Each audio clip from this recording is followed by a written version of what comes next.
నమస్కారం. నా పేరు చిట్యాల శ్వేత. తెలంగాణ సాయుధ పోరాట యోధురాలు చాకలి ఐలమ్మ మనవడు రామచంద్రం గారి కోడల్ని. మాది పాలకుర్తి. చిట్యాల రామచంద్రం గారు పాలకుర్తిలో 22 సంవత్సరాలు సర్పంచ్గా పనిచేశారు. సోమవారం సాయంత్రం సట్ల అంజలి అనే మా రజక జాతి ఆడపడుచు హత్యకు గురి కాబడింది.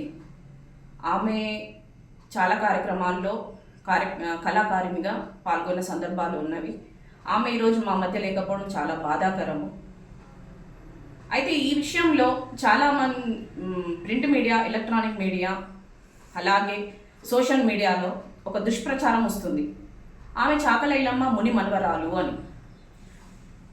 దయచేసి చెప్తున్నా, సట్ల అంజలి గారికి మాకు ఎటువంటి సంబంధము లేదు.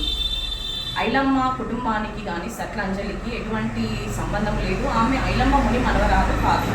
దయచేసి ప్రతి ఒక్కరు ఈ విషయాన్ని సోషల్ మీడియాలో వచ్చిన దాన్ని ఫార్వర్డ్ చేసుకుంటూ కామెంట్స్లలో అంత గొప్ప యోధురాలు కడుపున కుటుంబంలో పుట్టిన మహిళకు ఇలాంటి కూతురు పుట్టడం ఏమిటి అని ఒక కామెంట్స్ చూస్తుంటే మాకు చాలా బాధాకరంగా ఉన్నది. దయచేసి చెప్తున్నా, ఐలమ్మ గారికి సట్లంజలికి ఎటువంటి సంబంధము లేదు. దీన్ని మీరు పబ్లిక్లో ఇలా తీసుకెళ్ళి సమాజంలో ఐలమ్మకున్న పేరు ప్రఖ్యాతలను చెడగొట్టే విధంగా సోషల్ మీడియా కానీ, ఎలక్ట్రానిక్ మీడియా, ప్రింట్ మీడియా వాళ్ళు చేసే దుష్ప్రచారం చూస్తుంటే చాలా బాధాకరంగా ఉన్నది. దయచేసి వీటిని ఇక్కడితో ఆపేయండి. నిజాలు తెలుసుకోండి, నిజాన్ని బయట పెట్టండి, అబద్ధపు ప్రచారాలు చేయకండి.